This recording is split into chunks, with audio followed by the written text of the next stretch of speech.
Assalamualaikum warahmatullahi wabarakatuh. Perkenalkan, nama saya Gunawan dengan NIM H1051201023. Pada kesempatan kali ini, saya akan membuat sebuah video tentang properti yang ada di CSS, yaitu adalah text shadow. Jelasan singkat tentang text shadow.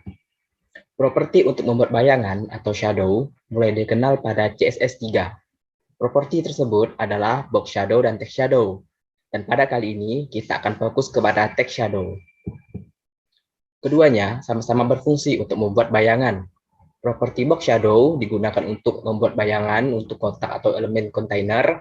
Sementara itu, properti dari text shadow yang akan kita bahas pada kali ini digunakan untuk membuat bayangan pada teks. Nah, selanjutnya kita masuk ke contoh dari tab untuk text shadow. Adapun contoh tab untuk text shadow adalah sebagai berikut. A1, buka kurung kurawal, text shadow 3px, 2px, 1px gray, dan font size 40px. Nah, font size di sini merupakan opsi opsional. Jadi bisa digunakan, bisa tidak, karena font size di sini digunakan untuk mengatur ukuran dari size atau tulisan yang akan kita buat. Nah, keterangannya adalah sebagai berikut. A1 itu sebagai selektor, text shadow 3px, 2px, 1px gray, dan font size 40px itu merupakan declaration. Nah, di dalam declaration terdapat yang pertama adalah text shadow dan font size yang merupakan properti, dan juga 3px, 2px, 1px gray, dan 40px yang merupakan value-nya.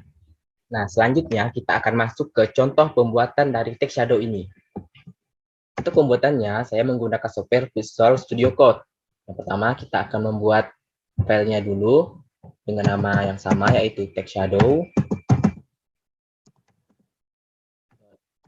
.ml.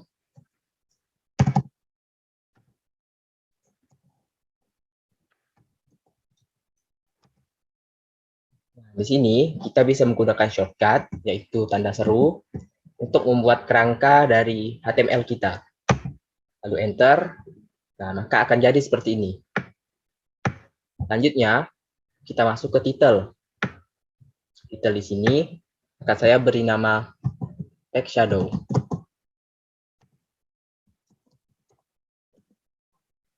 Nah, sebelum kita lanjut, untuk pengaplikasian dari properti CSS ini ke HTML ada 3 cara. Yang pertama menggunakan cara inline, yang kedua internal, dan yang ketiga adalah eksternal. Dan di video penjelasan kali ini, saya akan menggunakan cara yang ketiga, yaitu cara eksternal. Dan di cara yang ketiga ini, bisa menggunakan dua metode, yaitu dengan menggunakan link dan juga import. Setelah file .html-nya dibuat, tahap selanjutnya adalah Kita akan membuat file baru yang berjudul style1.css. Kita akan membuat file CSS-nya. Setelah kita membuat file CSS-nya, kita akan tuliskan di sini. Yang pertama adalah H1, buka dan tutup kurung kurawal. Lalu kita tuliskan text shadow dengan posisi yang sama seperti tadi, yaitu 3px, 2px, px. Kita beri warna yang berbeda, yaitu warna blue, untuk mengetahui dia berhasil atau tidak nantinya. Selanjutnya, kita tuliskan ukuran size-nya dengan font size dengan ukuran yang sama, yaitu 40px. Nah, setelah file CSS-nya dibuat dan kita isi seperti ini, selanjutnya kita akan masuk ke bagian file HTML-nya lagi. Nah, kita akan isikan di bawah bagian title, yaitu link.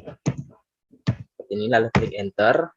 Nah, di link ini berisi real style sheet.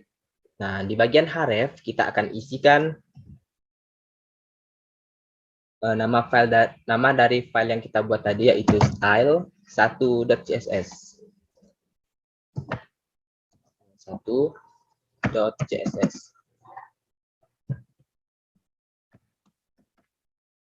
Ini. Nah, lalu kita save.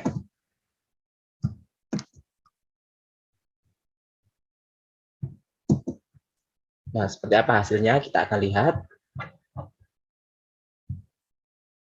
Dan berhasil dengan cara eksternal dan shadow-nya berubah menjadi warna biru. Nah, metode yang kedua yaitu menggunakan import.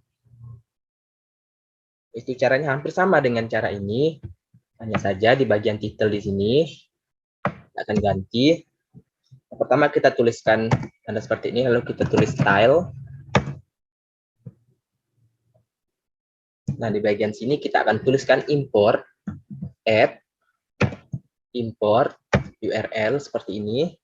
Lalu kita tuliskan file CSS yang tadi kita buat. File 1